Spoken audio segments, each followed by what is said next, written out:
Hey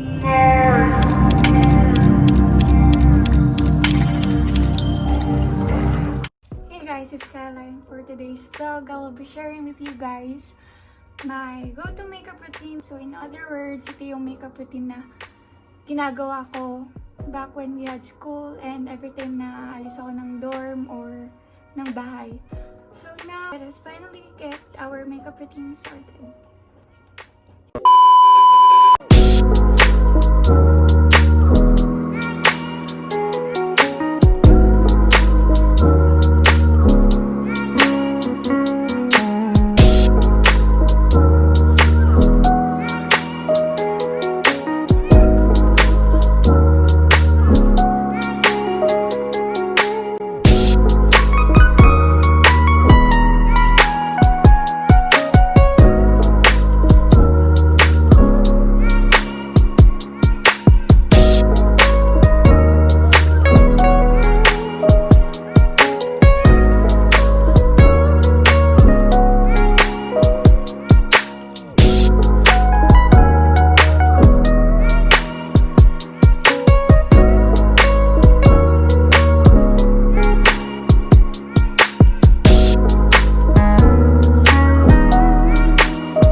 And that's how it's done.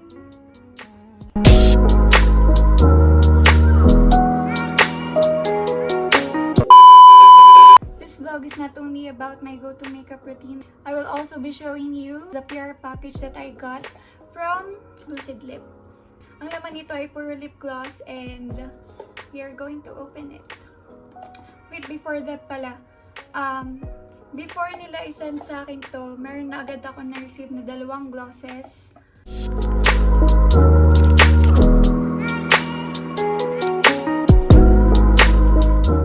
Meron siyang 2 bandana na kasamang, which I super adore. So, ito yung isa. Silk. And ito pa yung isa. You can search for Lucidlip sa Facebook, sa Instagram, and they are also available in Shopee, so check nyo lang.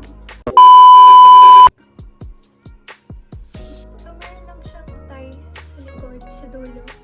Then,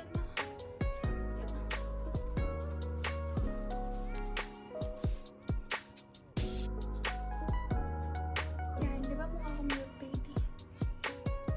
If you follow me on Instagram, makikita nyo meron akong post doon for Lucidlip, and I was also wearing this in the photo.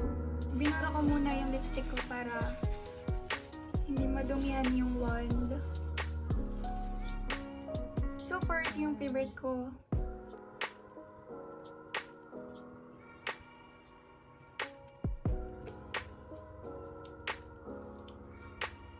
Diba lang as mga princess? Let's talk about the packaging. Super love ko siya kasi syempre it's pink. Let's open it.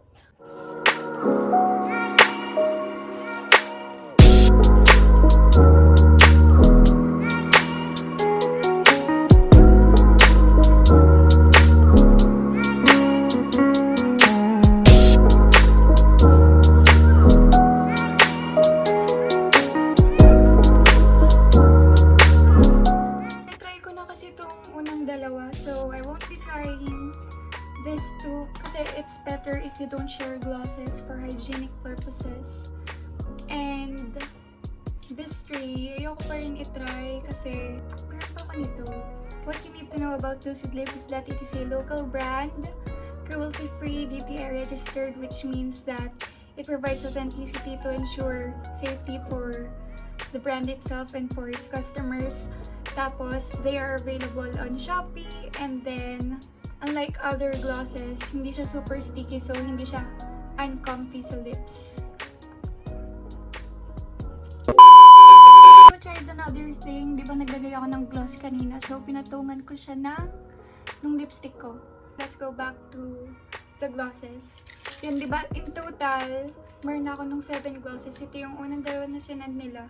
Then, ito yung another 5 na kasama dito sa tint box, which I really like kasi hilig ako mag-collect ng things. If you can see, wait lang, pakita natin. As you can see, yan, sa wall ko.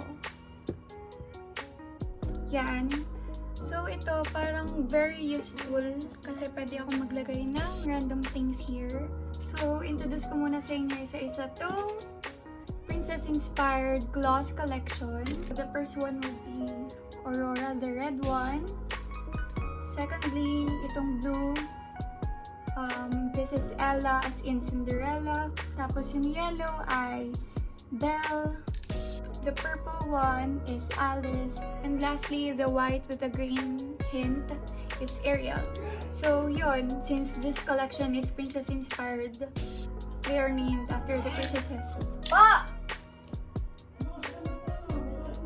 Wala pa po, Daddy! Bukas po!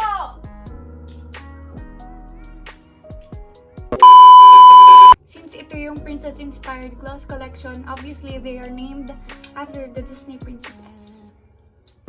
So about the products, do not share it for hygienic purposes. Tapos, shake or blend nyo muna before using it. You can use it for only 6 months. Then, we all know that before applying any beauty products, wash your hands properly first. Tapos, for the ingredients naman, you can visit their Instagram account. Makikita nyo dun yung list ng ingredients. Tapos, information about them. Meron din kayo dun makikita na checklist if pwede ba siya sa normal, sa sensitive, sa children, pati sa pregnant or lactating women. I suggest that before buying, be mindful. Ayun, visit nyo muna yung account nila to know more information about the products. Okay, short story time. I would really like to thank Lucidlip kasi it is one of the reasons why I am pushing myself to get out of my comfort zone, and hindi lang Lucidlip, pati friends and family ko, pinupush talaga ako to do vlogging again. So, I really hope you guys keep on supporting me and pushing me to do better dito. And, yun. I'm really excited, but I hope na magtuloy-tuloy na nga. If you guys enjoyed watching this vlog, don't forget to give it a thumbs up and don't forget to subscribe to my channel. And if you have questions and suggestions, comment na lang kayo. Ilalagay ko na lang sa description box yung products na ginamit ko for my go-to makeup routine.